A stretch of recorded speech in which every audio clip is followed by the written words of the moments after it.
Olá, seja muito bem-vinda, muito bem-vindo a mais uma aula do nosso curso Enem por habilidades e competências aqui para o YouTube, totalmente gratuito, para poder te ajudar a gabaritar a geografia e conquistar aí a sua vaga na universidade que você tanto sonha. Bora relembrar? Para você que caiu aqui de paraquedas, oi, eu sou a professora Thaís Formaggio, eu tenho um curso de Geografia e Atualidades e eu vim aqui para o YouTube para que você consiga ter acesso a essas aulas de uma forma gratuita, para te ajudar nesse processo e para você gostar cada vez mais da geografia. Vale a pena ver de novo, vamos ver onde estamos, para onde vamos, e sim, essa não é uma aula aleatória aqui no YouTube.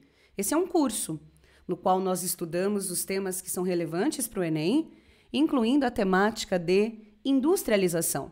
Nosso curso ele segue exatamente o que o Enem espera, que são as chamadas habilidades e competências. Nós estamos aqui numa série de 3 aulas, que foi a aula 10, aula 11 e aula 12, só com a temática de indústria, na qual nós temos uma cobrança absurda no Enem. Quando nós falamos sobre o processo de industrialização, eu te convido a voltar aqui na nossa playlist para que você possa ver as aulas anteriores. Nós precisamos entender o que foi esse processo de mudança de países agrários para países industrializados, e assim a gente passou pela industrialização em várias regiões do mundo através das revoluções industriais. Depois da aula 10 de revoluções industriais, nós estudamos os tipos de indústrias e os modelos produtivos. Você aprendeu que quando eu falo uma indústria pesada, eu estou falando daquela indústria de base, aquela que vai extrair, que vai transformar ou que vai produzir um maquinário ou qualquer infraestrutura para outras indústrias. Depois nós vimos a chamada indústria leve, que é o que chega em você, que é a indústria que vai produzir uma roupa, que vai produzir um automóvel, que vai produzir a geladeira, que produz também alimentos. Ela pode ser durável, não durável ou semidurável. E aí a gente chegou no momento super importante da aula para entender a diferença entre Taylorismo, Fordismo e Toyotismo. Tudo isso eu vou fazendo aqui com você. Você pega o seu caderno, pega uma folha de sulfite e vem comigo. Bora começar? Hoje nós vamos terminar a nossa lista, porque sim, esse projeto para o YouTube, além de ser muito organizado, ele tem uma lista de exercícios com gabarito comentado. E para você conseguir encontrar essa lista de exercício é simples. Basta você ir na minha plataforma, que é proftaisformagem.com.br, porque eu tenho uma plataforma de ensino de geografia com vários cursos, principalmente para os vestibulares paulistas, com foco em carreiras de elevada concorrência como medicina. Lá tem curso de atualidades, tem curso de aprofundamento para as paulistas, que eu não sei em que época que você está assistindo esse vídeo, mas ele abre e fecha em alguns momentos no calendário. Mas você vai lá e não vai pagar nada. Você vai encontrar o curso Enem por questões. Você vai ter que comprar por R$0. Sim, você vai ter que comprar por R$0. Você tem que clicar em comprar. Depois, quando você entrar na minha plataforma, você vai buscar ali a região de meus downloads, lá na sua área de acesso. E aí você consegue baixar todas as listas, não só dessa aula, que é a lista 10, 11 e 12, mas também as listas passadas e dos próximos vídeos que você com certeza não vai parar de assistir. Então vamos lá. Temaço, hein? Aula de hoje, vamos colocar aqui o nosso título, pega o seu caderno, a sua folha de sulfite. Nós estamos na aula 12. O nosso foco é falar de indústria brasileira ou indústria nacional. Mas a Thaís, sendo a Thaís, eu achei interessante, primeiro, antes da gente falar da indústria brasileira, a gente fazer uma pequena revisão, como foi esse processo de industrialização pelo globo. Porque o Brasil, você já teve aula de DIT comigo, nós somos um país subdesenvolvido. Mas como foi a industrialização em outras realidades? Então vamos lá, que você já está acostumado comigo. Eu gosto de fazer tabelas. Eu gosto de ter um caderno, mesmo sendo ali, né, uma disciplina onde a gente conversa bastante, que é uma disciplina das humanidades. A gente tem que ter uma organização. Então que tal a gente separar assim, ó? Pensando no processo da indústria, naquela aula 10 de revoluções industriais, o mundo passou pelas indústrias em 2 momentos. Uma industrialização chamada pioneira. Pioneira é que veio primeiro, tá? Essa industrialização é dos países desenvolvidos. Tudo bem? E depois nós passamos por uma industrialização tardia. Tardia de atrasada. Quem passa por isso são os subdesenvolvidos. Não se esqueça, por favor, que todo o conteúdo é acumulativo. Nas nossas primeiras aulas de capitalismo, de DIT, se você não assistiu, tá imperdível. Eu fico muito feliz com os comentários de vocês. Que bom que vocês estão entendendo a geografia de uma outra forma. Mas lá atrás eu preparei você para esse momento agora. Ser subdesenvolvido também é ser um país emergente. Isso vale para aqueles não industrializados, mas também para aqueles que vão se industrializar, que é o que eu vou contar agora, tá? A industrialização pioneira dos chamados países desenvolvidos, ela aconteceu entre a primeira e a segunda revolução industrial.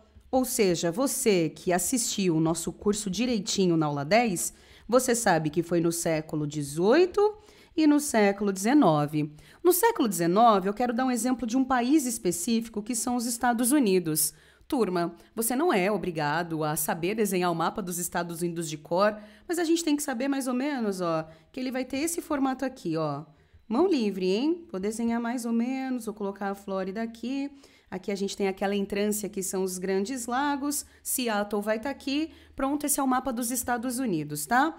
Vamos dar um exemplo de como foi a industrialização dos Estados Unidos? Falando um pouquinho de geografia física, eu quero só fazer um plano para você conseguir visualizar.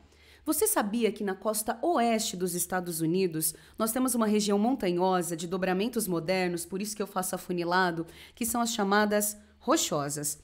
Do outro lado, nós temos uma região de dobramentos antigos, chamados de Apalaches. Aí você pensa, professora, por que você está falando de relevo se a aula é de indústria? Porque eu ensino uma geografia de verdade onde tudo se conecta. Dessa forma, se você colocar em 3D, essas montanhas ficam aqui no alto, essas aqui mais para o alto também, mas um pouco mais baixa, porque são dobramentos antigos mais erodidas. Aqui no meio a gente tem uma grande planície. Assim, dessa forma, você já consegue imaginar que aqui é o local da agricultura. Lembrando que nós vamos ter muitas aulas aqui ainda no nosso curso. A gente está no módulo indústria, depois a gente vai para geologia, geomorfologia, depois a gente passa por agricultura, questões climáticas, questões da hidrografia. É um curso que vai abordar os grandes temas do Enem para você. Então, por favor, não deixa de me seguir aqui no YouTube, não deixa de curtir esse vídeo, deixar um comentário com carinho.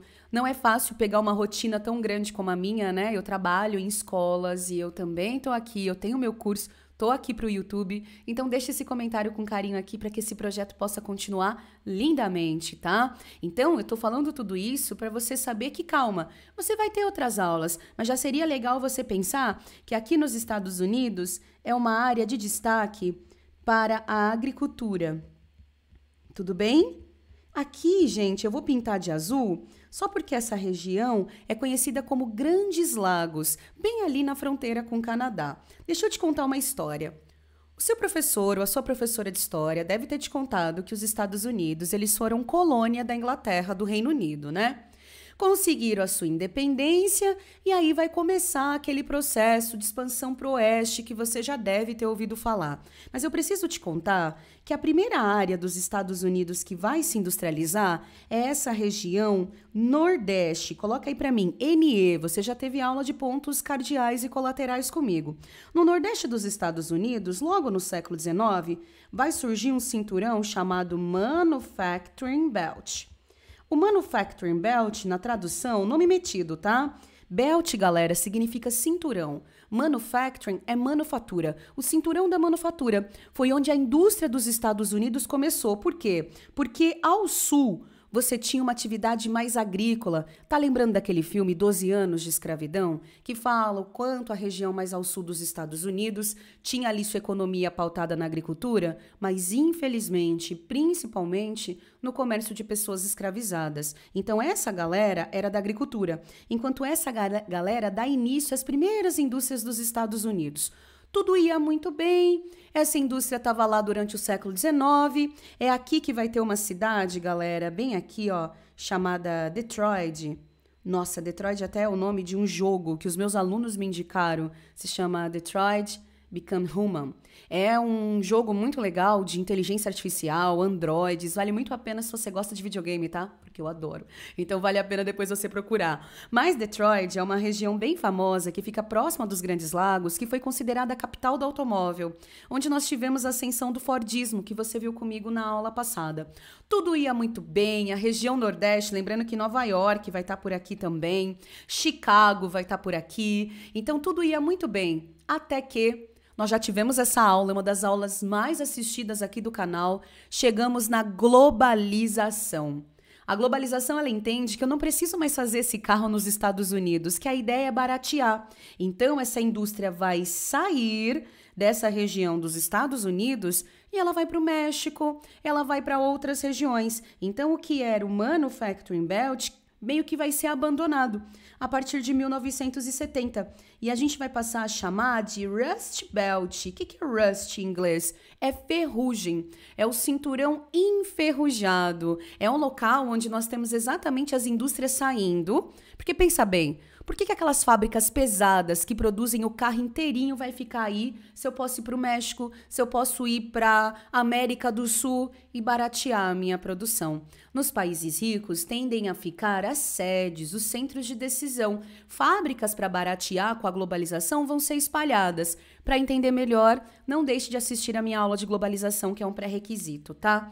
O que vai acontecer? Aí você fala, caraca, essa região ficou abandonada, então Estados Unidos acaba com todas as suas indústrias? Calma, com essa indústria mais manufatureira pesada, sim, mas lá na costa oeste, próximo do Pacífico, onde nós temos a Califórnia, é lá que nós vamos ter o Cinturão do Sol. Eu acredito que todo mundo já deve ter visto isso na escola, o chamado Sunbelt. Pensa que luz é conhecimento. Então, o Sunbelt, o Cinturão do Sol, o Cinturão Iluminado, é a nova indústria dos Estados Unidos. A partir de 1970, nós vamos ter nos Estados Unidos os chamados tecnopolos, que são centros de tecnologia, onde você tem grandes universidades, você pode anotar aí, puxa uma setinha e coloca centros de pesquisa, universidades, e você tem indústrias de ponta. É aqui, nessa costa oeste, que nós temos o tecnopolo mais famoso dos Estados Unidos. Porque eu disse o mais famoso? Porque o Sunbelt hoje, ele já está vindo aqui em direção ao Texas, ele já está vindo em direção à Flórida. Hoje o Sunbelt se espalhou, mas no começo o mais famoso era o Vale do Silício, o Silicon Valley, né? Que é um lugar onde nós temos muitas startups de tecnologia, onde nós temos ali universidades importantes, é um local onde você encontra a sede de várias empresas da tecnologia no mundo. Então é muito importante você entender que não é que os Estados Unidos abandonam a sua indústria, é que ele coloca essa indústria de carro, indústria de máquinas nos países mais pobres, para aproveitar daquelas vantagens locacionais que a gente já conversou, enquanto no país dele fica essa indústria mais de ponta. Combinado? Aulão, hein? De nada. Agora vamos falar dos países mais pobres, que assim como o Brasil, assim como o restante da América Latina e da Ásia, vai se industrializar no século XX, mas para ser mais direta, a partir de 1950, tá? E aí nós temos dois formatos de industrialização. Ou você se industrializou com essa forma aqui, ó, substituição de importação, calma que eu já vou explicar para você. Ou você se industrializou com o esquema de plataforma de exportação. Não tenha medo, não fica assustado. Até agora eu fui muito didática e te expliquei tudo, vou te explicar também, tá? Primeira coisa, meu jovem, você sabe a diferença entre importar e exportar? Quando você compra lá uma blusinha na Shein, na Shein, como você gosta de falar, você está importando, comprando, ó, interior. Quando você vende um produto, por exemplo, quando o Brasil ele vende soja, ele está exportando para o exterior. É assim que você tem que pensar, tá? Então, o que seria essa substituição de importação? Isso aqui aconteceu no Brasil. E eu vou explicar melhor para você daqui a pouco, porque a nossa aula é sobre Industrialização brasileira. Vou fazer uma linha do tempo para você entender esse processo, tá? Substituição de importação, basicamente, é você deixar de importar e passar a produzir aqui. Isso tem muito a ver com Vargas, com todo o seu discurso nacionalista de o petróleo é nosso, vamos produzir uma indústria brasileira, diminuir a dependência estrangeira. Ah, tá. Não é tão simples assim, né? O Brasil passou por isso, o México passou por isso, você pode colocar a América Latina como exemplo. Agora, a plataforma de exportação ficou muito mais conhecida como a técnica usada por países asiáticos, principalmente do Sudeste. Esses países tiveram uma postura muito agressiva, tão agressiva e corajosa que eles passaram a ser chamados de tigres asiáticos. Como assim agressiva, professor? Eles atacavam outros países? Não, agressiva no sentido de... Imagina só você não se preocupar com o mercado interno, mas você virar a indústria do seu país inteira para o mercado externo. O que o mundo precisa é o que eu vou produzir. Só que tem um risco, né? Porque tudo que você vende é para outros países. Sei lá, vamos imaginar um cenário hipotético. Hipotético. E se tiver uma pandemia? Que os países param de comprar, que a economia entra em recessão. E aí, o que vai acontecer? Você consegue entender? É um país muito corajoso porque você vai ficar totalmente voltado para as necessidades do chamado mercado externo. Os tigres asiáticos, pessoal, a gente pode dividir em duas gerações. Os primeiros são da década de 60, dos anos 60, na verdade dos anos 60 para os anos 70. Os segundos são dos anos 90 e eu queria que você listasse os tigres asiáticos agora. O Enem não cobra com tantos detalhes, mas se você for prestar outras provas, já anota aí. A gente tem ela, a rainha do K-pop e da Samsung, a Coreia do Sul. Nós temos também Taiwan, lembra que isso aqui era Guerra Fria, então são países que estavam próximos de um socialista. Nós temos Hong Kong, que não era país, mas era uma região administrada pelo Reino Unido. E nós temos Singapura. Esses são os tigres asiáticos de primeira geração que voltaram a sua economia para saber o que os países estrangeiros precisavam, tá? Do outro lado, nos anos 90, já com o fim de uma possível ameaça socialista, você tem um novo grupo de países. Eu gosto de chamar os tigres asiáticos de segunda geração de economia made in. Pega um tênis que está aí no seu quarto, na sua sala de estudos, ou o tênis que você está usando agora, se você está assistindo essa aula na rua, no transporte público, dá uma olhadinha de onde veio o seu tênis. Eu aposto que ele é de um desses países aqui. Vem comigo? Indonésia, Malásia, Filipinas, Tailândia e Vietnã. O tênis que eu tô agora, eu dei uma olhada antes da aula, é made in Vietnã. O que esses países têm em comum? O que eles têm para oferecer para grandes empresas capitalistas? Ai, professor, é porque o clima tropical de Monções é ótimo para produzir um tênis. Ah, claro, meu anjo, ah, claro. Esses países estão procurando, né, na verdade, as empresas, leis frágeis, tanto ambientais como trabalhistas, incentivos fiscais, uma mão de obra mais abundante, de um custo inferior. Então, toma cuidado, gente. Vou tirar o zoom para você ver. Foi assim que o mundo se industrializou. Ou você foi uma industrialização pioneira, ou você foi uma industrialização tardia. Agora, pausa o vídeo, tira um print, que eu vou para a próxima parte da aula. Nós vamos fazer uma super, mega, depois você me agradece, tá?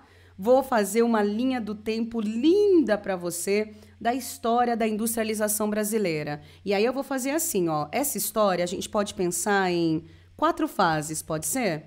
Vamos já montar a nossa história aqui, ó. Fase 1, deixa eu pegar uma canetinha melhor para a gente escrever. Fase 1 da industrialização. Fase 2 da industrialização brasileira.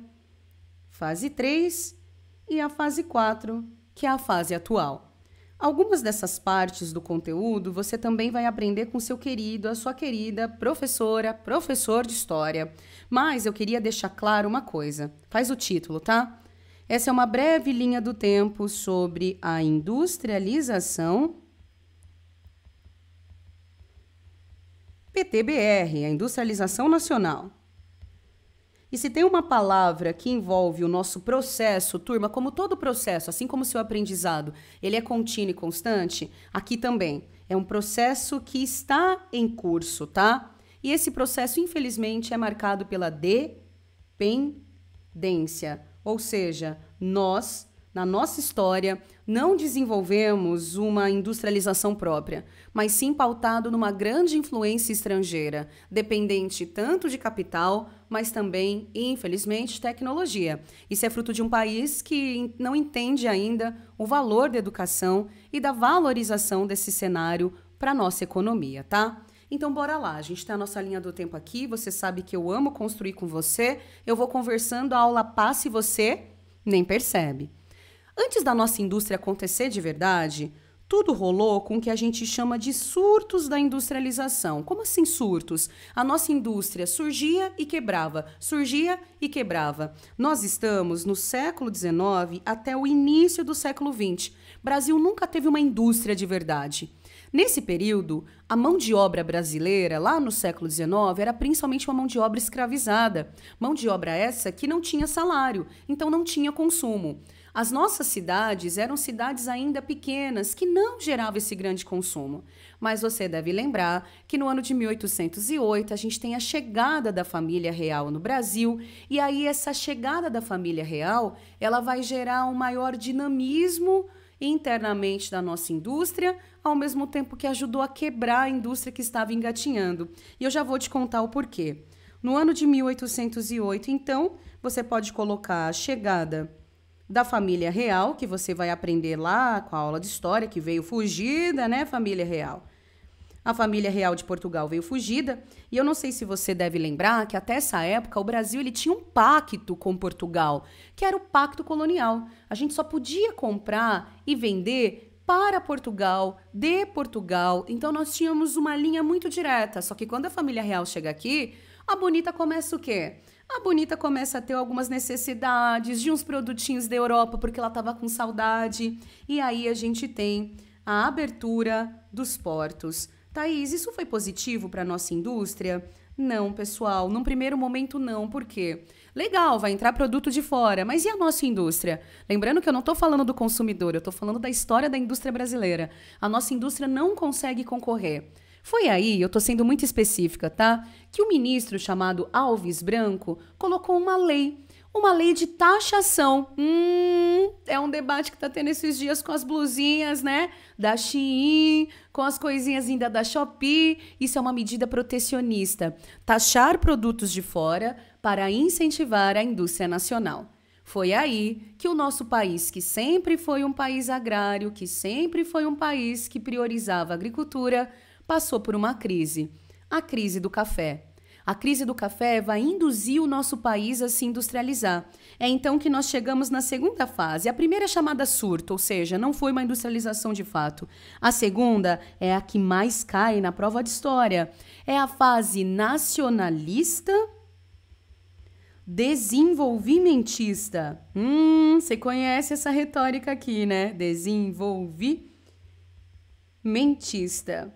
Eu tô falando, sim, do Vargas. A gente vai pegar o período aqui de 29 até mais ou menos o período de 55. Aqui a gente fala do Vargas. O Vargas teve um papel fundamental, principalmente com as indústrias de base no Brasil. Alguns exemplos: Companhia Siderúrgica Nacional, a CSN, Companhia Vale do Rio Doce, que daqui a pouquinho vai ser privatizada nessa linha do tempo. São indústrias de base. E ela, né? O petróleo é nosso, aquela foto do Vargas com as mãos sujas. Ah, Petrobras.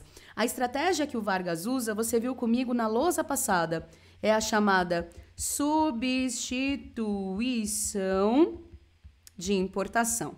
Com um discurso nacionalista, produzindo indústria de base, algumas usinas hidrelétricas, o Vargas foi uma figura importante para a industrialização brasileira, tá?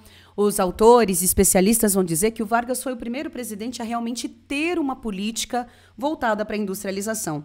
Mas aí a gente avança um pouquinho mais e nós vamos para uma fase chamada internacionalização. Não tenha medo desse nomão, tá? Internacionalização é ter uma indústria agora, só que pautada no capital estrangeiro. Rapaz! Rapaz, capital estrangeiro não vai vir de graça. Esse capital estrangeiro vai vir aqui via multinacionais. Olha como a nossa aula de globalização é um pré-requisito para essa aqui, tá? Via multinacional, o capital estrangeiro vai vir para o Brasil. Ah, professora, procurando um povo bonito, com esse belo sorriso que você está dando agora enquanto escuta a aula. Não, procurando de novo vantagens fiscais, vantagens locacionais.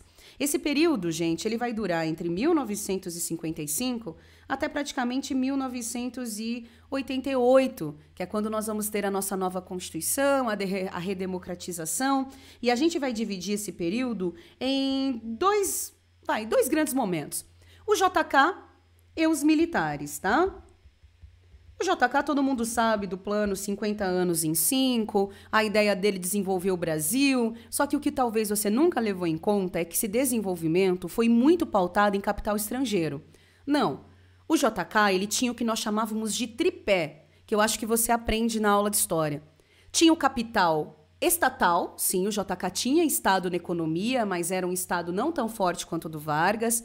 Esse capital estatal era para infraestrutura.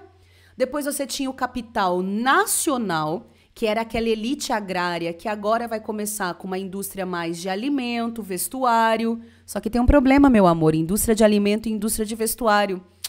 É baixo valor agregado.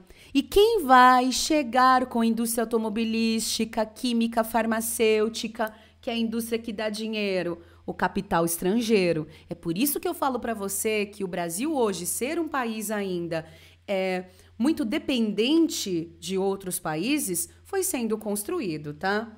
Os militares fizeram a mesma coisa. Na verdade, os militares foi ainda mais forte a entrada das multinacionais, porque os militares é a partir do golpe de 64, então eles pegam exatamente a globalização. A Coca-Cola, novos modos de consumo, o Brasil vai se abrindo para a chegada de capital estrangeiro.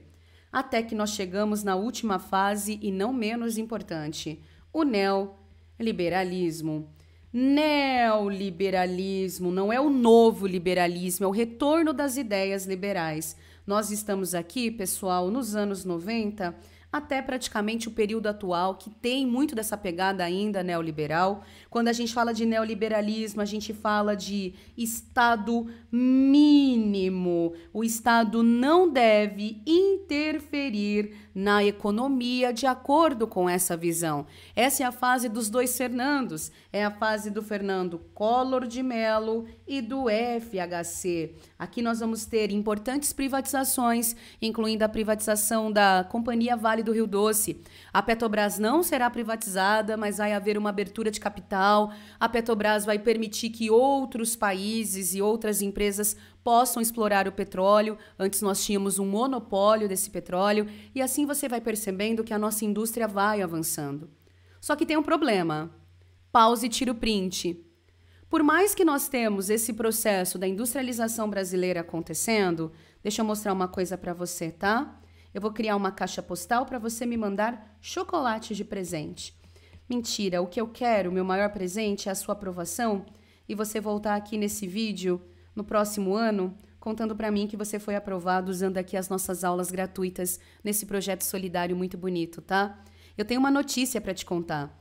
Quando nós pegamos o mapa do Brasil, apesar do Brasil estar se esforçando bastante para levar a indústria para outras regiões, você sabia que praticamente, sim, isso aqui é dado do IBGE, 80% das nossas indústrias estão concentradas entre o Sudeste e o Sul? É por isso que o Milton Santos chama essa região de região concentrada. Então, nós temos aqui Minas Gerais, São Paulo, Rio de Janeiro, Espírito Santo, Paraná, Santa Catarina e Rio Grande do Sul, concentrando 80% da nossa indústria, tá? Só que qual que é a questão?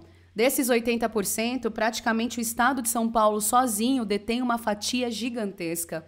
Você sabe que o Brasil ele é um país chamado em arquipélagos. Que é isso, nós fomos sendo ocupados por ilhas econômicas, né? E que São Paulo concentrou muito da indústria. Aos poucos, a indústria tem saído de São Paulo e ido para outras regiões. Esse processo a gente chama de desconcentração. Por que a indústria está saindo de São Paulo? Eu posso falar com propriedade porque eu sou do estado de São Paulo e trabalha em São Paulo. Queridos, estar em São Paulo, pensando do ponto de vista de uma indústria, é complicado. Desde a mão de obra mais cara, mas até a chegada de matéria-prima, a saída desse produto, o trânsito, o preço da terra. Então, aos poucos, São Paulo, que foi o loco da industrialização brasileira, está se desconcentrando. Então, anota para mim, para você não confundir. Desconcentração industrial é quando a indústria está saindo do seu centro original, que era São Paulo, depois o Sudeste. Então, ela foi primeiro para o Sul, agora está indo para o Nordeste, para o Centro-Oeste. Goiás está recebendo algumas indústrias automobilísticas importantes. Então, você vê as coisas mudando. Isso se chama desconcentração. É a diminuição da participação de São Paulo no processo da industrialização brasileira, o que é muito bom. Por exemplo, aqui na Bahia tem um polo industrial super famoso, se você é da Bahia, comenta aqui pra gente, que é Camaçari. Camaçari é uma região industrial importante. Aqui, em Recife também, nós temos um tecnopolo, você sabia? Em área, um dos maiores tecnopolos do mundo, o chamado Porto Digital. Então, recentemente, a gente está tendo um esforço de tirar a indústria daqui. Levar um tecnopolo para cá, trazer indústria para cá. Aqui a gente tem a Zona Franca de Manaus, mas ainda assim 80% é coisa demais. Isso tem a ver com a nossa história da urbanização. E você sabe, né? Se as indústrias estão concentradas aqui, as pessoas vêm para cá. Se as pessoas vêm para cá, começa a virar um caos urbano, que a gente chama de macrocefalia urbana. Você vai ter aula de urbanização comigo. É assim que em meia hora eu contei sobre a história da industrialização do mundo, fiz uma linha do tempo da indústria brasileira e agora, como sempre, o nosso curso se chama Enem por Questões. Por mais que eu sou muito cuidadosa e faço muito exercício com você e te dou a teoria, eu quero agora treinar para ver se você está comigo. Vai na nossa lista, meu anjo. Lembrando, essa é a lista 10, 11 e 12. É uma lista que serve para 3 aulas. Todos os exercícios que eu não faço em aula, você pode fazer depois aqui comigo, tá? Na verdade, comigo não, sozinho, que é a sua tarefa de casa. Lembra da ordem? A gente lê a fonte, a gente bate o olho no enunciado, a gente vai para a alternativa e só depois o texto. E a gente sempre tenta entender o tema. O novo rural brasileiro. Bora lá. As articulações espaciais tratadas no texto resultam do... Então, assim, resultam do... É resultado do quê? Então, a gente sempre circula o comando. Resulta do vem do quê? Vem do quê? Então, tem alguma articulação. O que é articulação? Um combinado. E esse combinado vem do quê? Agora, a gente bate o olho na alternativa. Aumento de geração de riqueza. Letra B, crescimento da oferta, integração dos lugares, redução da desigualdade social. Esse aqui eu já vou eliminar. Tá bom. E, ocorrência de crise financeira. Então, agora eu tenho que tentar entender o que causou essa articulação. Agora, vamos ler o texto? Você já lê procurando. Está cada vez mais difícil delimitar o que é rural e o que é urbano. Né? A indústria foi se expandindo, a cidade foi se expandindo, né? Pode-se dizer que o rural hoje só pode ser entendido como um contínuo do urbano, do ponto de vista espacial. Turma, você sabe que tudo que o campo produz hoje é para atender as demandas da cidade. E da indústria alimentícia. Não há indústria alimentícia sem o campo. O campo, então, produz para a cidade, combinado? Aí a gente continua lendo. E do ponto de vista da organização da atividade econômica, as cidades não podem mais ser identificadas apenas como atividade industrial. E nem o campo como agricultura e pecuária, porque hoje o campo é muito mais moderno que isso. Então, essa articulação entre campo e cidade é resultado do aumento da geração de riqueza? Não, gente, o campo sempre produziu riqueza. Lembra dos plantations? Não, isso aqui é fruto daquela necessidade, o quanto a cidade precisa do campo e o campo precisa da cidade. Crescimento da oferta de emprego nas áreas cultiváveis? Não, porque o campo está ficando moderno. O Agretec, o Agretudo está na Globo, lembra? Então você tem máquina trabalhando e não pessoas. Pelo contrário, quando o campo se moderniza, as pessoas ficam desempregadas. Letra C, integração dos diferentes lugares na cadeia produtiva. Então, na indústria, o campo é importante, a cidade é essa. Tá vendo como eu faço exercício com você? É fácil. A gente já eliminou a D, porque é um absurdo. Letra E, ocorrência de crises financeiras. O que tem a ver? É o campo e a cidade virando uma coisa só, dada a independência desses diferentes lugares. Eu arrasei. E você também. Parabéns, meu anjo. Vamos para mais uma? Deixa eu ver qual eu quero fazer com vocês agora. Eu sempre escolho algumas que eu acho bem legal. Vai ter uma ali na lista que fala sobre Vale do Silício e tudo mais, mas eu vou fazer a 15 agora com vocês, tá? A fonte fala sociologia, não me ajudou, tá vendo? Nem sempre essa é uma questão de geografia e nem é assim, mas eu te dou base para acertar. Uma causa para o processo socioespacial, então o que ele quer? Ele quer a causa. A causa do quê? Desse processo que está no texto. Agora eu vou procurar qual é o processo que está no texto. Olha como a gente é esperto. Mas eu bato olho na alternativa. Será que é falta de matéria-prima? Será que é degradação das rodovias? Aumento do crescimento vegetativo, que é natalidade menos mortalidade? Centralização do poder político? Ou realocação da atividade industrial? Bora ler. O processo de concentração urbana, a Thaís falou, do Brasil em determinados locais teve momentos de maior intensidade. Ao que tudo indica, hoje está desacelerando o ritmo de crescimento nos grandes centros urbanos. É verdade, a fonte estava aqui também, né? Cidades e metrópoles. Por que, gente, que o crescimento de São Paulo está diminuindo? Porque São Paulo está um caos? Sim, mas também porque a indústria está indo para outro lugar. Carência de matéria-prima? Degradação da rodovia? Aumento do crescimento populacional? Centralização, mas o poder político sempre ficou em Brasília. Né? Se você pensar nas tomadas de decisão, estão ali. Com certeza é essa, realocação da atividade industrial. A indústria brasileira está indo para outras áreas. De nada, meu jovem. Posso fazer mais uma com você? O resto vai ficar como lição de casa, pode ser? Questão... Vamos fazer a questão 20? Questão 20. Essa aqui é boa. Mas se bem que essa aqui de industrialização brasileira... Posso fazer a 21? Mudei de ideia, gostei mais da 21. Questão 21, porque olha o tema, ó. A industrialização do Brasil antes da nova divisão internacional do trabalho. É que tem tudo a ver com o que eu ensinei. Um efeito. Então, o que ele quer? Uma causa? Não, dessa vez ele não quer a causa, ele quer o efeito, a consequência. Um efeito desse cenário para a sociedade brasileira, aí eu pergunto para você, que cenário? Para eu saber o efeito. Bate o olho na alternativa. Será que a cesta básica ficou barata? Eu já vou dar risada, né? Retorno de uma estatização. Estatização é o Estado na economia. A gente viu que nós estamos numa fase chamada neoliberalismo. Ampliação desse poder político, na verdade, do poder de consumo. Essa eu não sei, porque eu não li o texto. Subordinação dos fluxos globais ou incentivo a uma política? Eu vou ter que ler. Eu só eliminei as duas primeiras, foi mais forte que eu. Vamos ler o texto. Qual é o cenário? Constatou-se uma ínfima inserção da indústria brasileira nas novas tecnologias ancorada na microeletrônica, capazes de acarretar elevação da produção nacional de forma sustentada. Os motores de crescimento há década são grupos relacionados a commodities agroindustriais. E a indústria representativa do antigo padrão fordista de produção. Brasil, hein? Esta última também limitada pela baixa potencialidade futura de desencadear inovações. Qual palavra? Dependência. Então vamos lá, gente. O que está acontecendo com o Brasil? Ampliou o poder de consumo? Ou a gente está subordinado aos fluxos globais? O Brasil é um grande exportador de commodities. O que o mundo lá fora quer, a gente produz aqui. E, em contrapartida, a gente não desenvolve uma indústria moderna e dependente. Independente, errei. Fechou? Ficamos com a letra D. Meu amor, deixa eu me colocar na tela cheia para dar um beijo em você e perguntar se tá tudo bem. Você gostou da aula? Então deixa um comentário aqui. Conta se com esse curso eu tô conseguindo te ajudar a entender temas até então complexos e se a sua estratégia e o seu acerto melhorou. Tô recebendo muitos depoimentos contando que os simulados vocês já estão gabaritando, fazer provas anteriores ficou até mais prazeroso.